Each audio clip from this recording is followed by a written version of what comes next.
다 같이 하나님 사랑합니다. 메리 크리스마스. 좌우로 메리 크리스마스. 메리 크리스마스. 부끄러우세요? 아니, 메리 크리스마스도 부끄러워하는 한국 사람들 얼마나 수줍은지 몰라요. 근데 하셔야 돼요. 한 번 더 하겠습니다. 메리 크리스마스.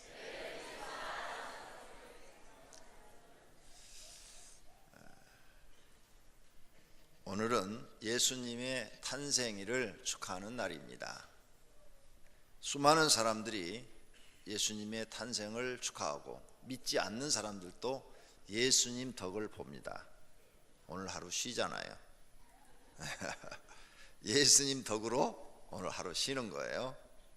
우리 한국 대한민국 공화국이 탄생한 것이 기독교 정신으로 탄생했다는 것을 아셔야 됩니다. 3.1운동을 가장 많이 했던 사람들이 기독교인이고요. 또 기독교인들이 일제시대 때 가장 핍박을 많이 받았고요. 그리고 또 기독교인들이 목숨 걸고 항쟁을 많이 했습니다. 그래서 초대 우리나라 대통령 이승만 대통령도 철저한 기독교인입니다. 그래서 주변의 모든 장관들도 거의 기독교인들을 다 등용을 시켰죠.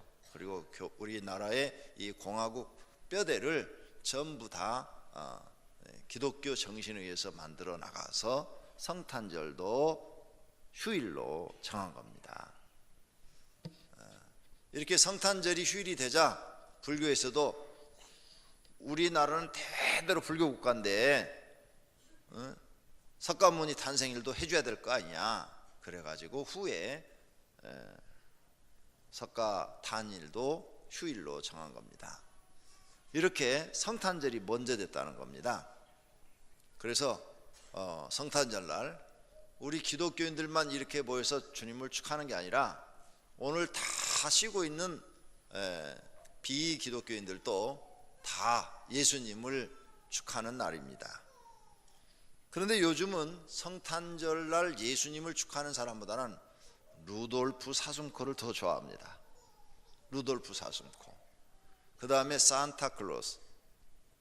루돌프 사슴코가 산타클로스의 썰매를 끌고 다니기로 알고 있습니다. 이게 더 많이 세상에 지금 퍼지고 있습니다. 산타클로스는 지난주 말씀드린 것처럼 터키의 성자가 성탄절날 불행한 이웃들을 돕는 그런 사람이었는데 그만 그게 지금 세상에 퍼진 겁니다. 이웃사랑을 실천한 거죠. 이웃사랑을 실천한 것이 바로 이 산타가 했던 일인데 지금은 예수님보다도 더 커졌습니다. 예수님이 가르친 계명을 어기고 있는 겁니다. 가장 크고 첫째 되는 계명은 주 너희 하나님을 사랑하라. 둘째는 이것이니 내 이웃을 내 몸같이 사랑하라 그러셨어요. 그런데 이 둘째 계명이 너무 커져 버렸죠. 이웃 사랑이 너무 커지다 보니까 하나님 사랑이 묻혀버리는 겁니다. 사랑엔 반드시 우선순위가 있는데 그 우선순위가 깨지면 불행이 싹틉니다. 결혼한 가정들은 첫 번째 사랑이 부부입니다. 그래서 첫째 부부는 첫째로 사랑해야 돼요. 그래서 서로 많은 시간을 줘야 되고 물질을 줘야 되고 말로 서로 사랑한다는 표현을 해야 되고 이래야 부부관계가 좋고 좋아야 행복한 겁니다. 그런데 몇 번 다투다 보면은 그 사랑이 아내는 자녀한테로 가고 남편은 친구한테로 갑니다. 그래가지고 남편은 아내를 이제 사랑하는 마음을 친구한테 가서 주고 친구하고 더 친해져요. 매일 저녁마다 만나 술 먹고 놀러 다니고 낚시 다니고 여행 다니고 친구하고 거의 시간을 다 보내요. 친구만 만나면 편하고 좋은 거예요. 근데 집에만 들어가면 불편한 거예요. 왜? 아내하고 사이가 나쁘니까. 그래서 집에 들어가는 시간이 점점 늦어지는 거죠. 친구가 더 좋아져. 부인은 자식하고 있으면 행복한 거예요. 자식들이 말을 참 잘 들어. 그냥 엄마가 하자는 대로 다 해주고, 그냥 엄마 이쁘다 그러고 와서 뽀뽀해주고 안기고, 그러면 그냥 엄마는 그 사랑에 푹 젖어갖고 내 새끼 내 새끼. 남편은 이제 멀어진 거죠. 남편은 쳐다도 보기 싫어요. 남편이 들어오면 오히려 불편해. 새끼하고만 있으면 좋아. 돈만 갖다 주면 돼. 돈도 안 갖다 주면 이제 더 미워. 첫 번째 사랑이 깨지고 두 번째 사랑으로 옮겨간 겁니다. 이 두 번째 사랑에 너무 많이 하다 보니까 가장 중요한 첫 번째 사랑을 잃어버린 거죠. 그때는 좋았어요. 근데 한 20년 30년 지나면 애들 다 컸어. 이제 머리가 크면 엄마 말 안 들어요. 지네 하고 싶은 대로 해요. 결혼도 지네 하고 싶은 대로 하고, 결혼 후에는 잘 찾아오지도 않아. 전화도 없어. 지네끼리만 살아. 엄마는 이제 외톨이가 됩니다. 아빠도 마찬가지야. 친구가 나이 먹으면 이제 그 친한 친구들 관계가 다 깨지기 시작합니다. 그리고 진짜 자기가 어려울 때 나는 그 친구를 도와줬는데 그 친구는 나를 안 도와줍니다. 그걸 느낄 때 내가 지금까지 뭐 했나 하는 생각이 들어서 나이가 먹으면 이제 후회가 돼요. 서로가. 부부 관계도 깨졌지, 친구 관계도 깨졌지, 또 자녀들 관계도 다 깨졌지. 세상에 이제 혼자 남은 거죠. 혼자. 그리고 다른 부부가 늙어서까지 행복하게 사는 그 부부를 보면 너무너무 부럽습니다. 너무너무 부러워요. 어떤 사람은 친구 관계도 깨지고 술이나 담배를 친구보다 더 사랑하는 사람들이죠. 이 사람들도 늙어서는 다 후회를 해요. 첫 번째 사랑의 관계가 깨지면 늙으면 늙을수록 후회스러운 겁니다. 우리도 마찬가지입니다. 하나님과의 사랑의 관계가 깨지면 세상 이웃사랑 아무리 많이 해도 나이가 먹으면 먹을수록 허전하고 공허하고 후회스러운 것입니다. 성탄절날 다시 여러분 마음속에 하나님을 사랑하는 마음이 불붙듯 일어나기를 축원합니다. 그게 우리 인간이 걸어가야 될 올바른 길인 줄로 믿습니다. 예수님께서 이 땅에 오셨는데 왜 우리는 예수님이 오신 것을 기쁜 소식이라 하느냐? 오늘 본문에 온 백성에게 비칠 큰 기쁨의 좋은 소식을 너에게 전한다 그랬어요. 왜 예수님이 이 땅에 오는 것이 기쁜 소식이냐? 죄로 인하여 절망적인 사람들에게 소망의 소식이기 때문에 기쁜 소식인 것입니다.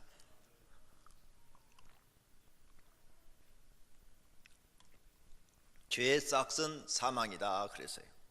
모든 사람은 죄로 인하여 죽게 되어 있는데 예수 믿으면 육신도 부활하고 영도 영원히 죽지 않고 영생을 얻는 줄로 믿습니다.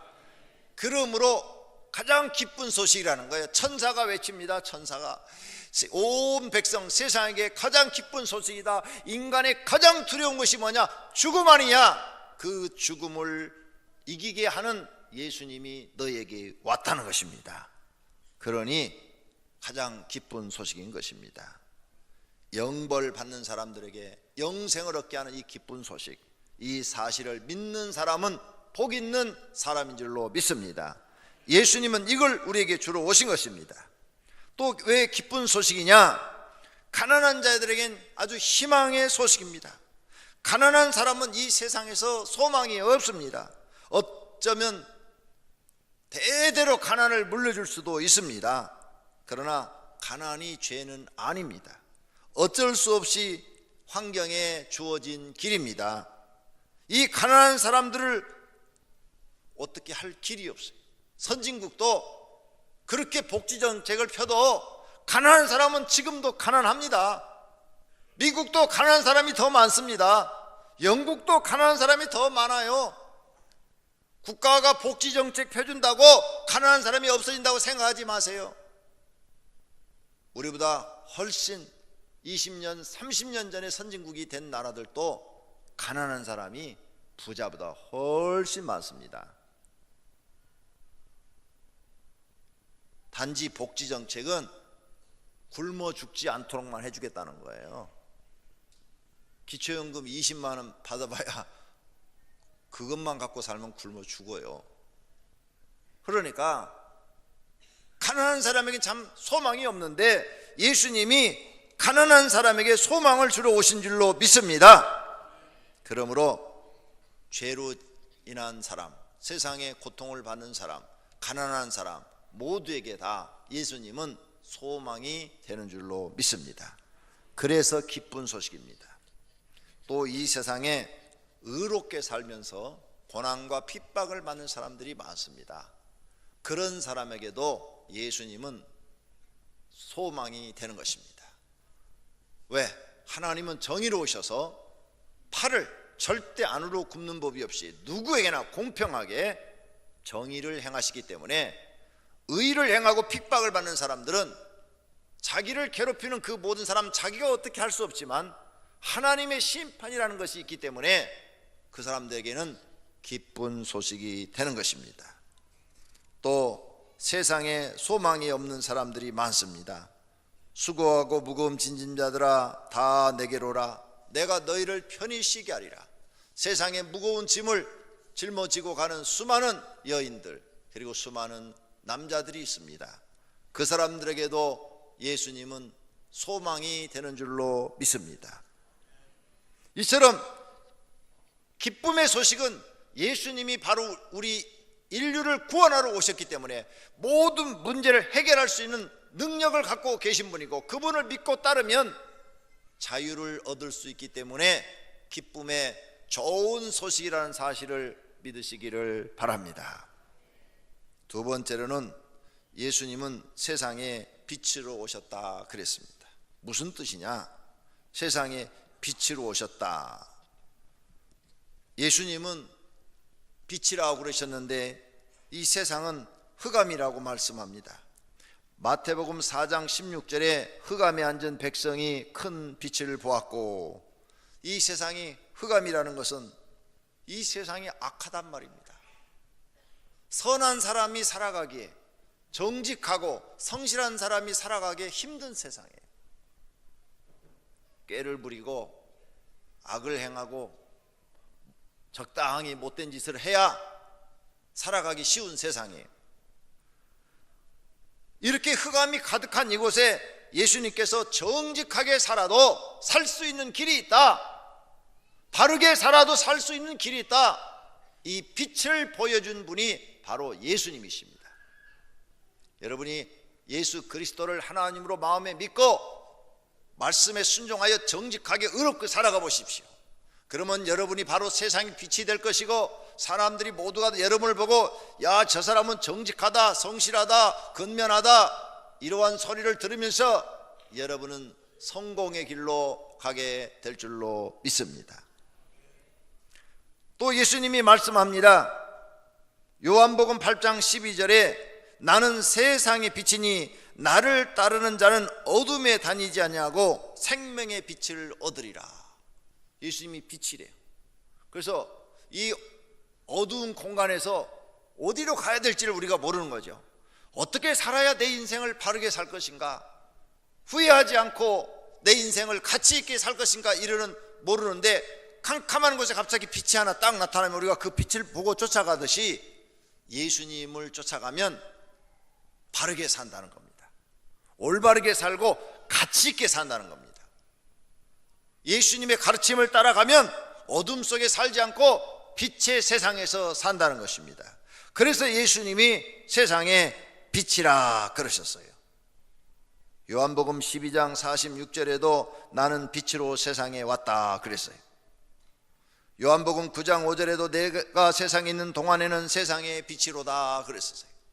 어떻게 살아야 될지 모르는 분, 성경 사복음서를 읽고 예수님이 가르쳐준 대로 사시기를 바랍니다. 예를 들어서 너무너무 마음에 근심이 많고 괴로움이 많으신 분, 요한복음 14장에 예수님이 이렇게 말했어요. 너는 마음에 근심하지 말라. 하나님을 믿으니 또 나를 믿으라 그러셨어요. 아, 그래, 근심하지 말고 하나님 믿자. 하나님이 다 해결해 주실 거야. 이렇게 살아라 그 말이에요.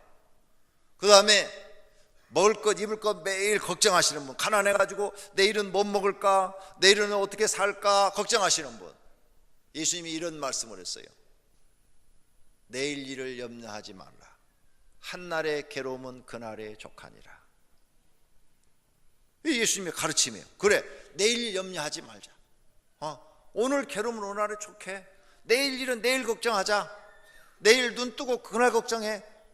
하루 앞당겨서 걱정하지 말고 예수님의 가르침대로 사는 거예요. 이게 예수님이 우리를 빛으로 인도하는 거예요. 이렇게 매일매일 하루하루 하나님의 말씀을 믿고 그 말씀을 마음에 새기고 살아가는 거예요.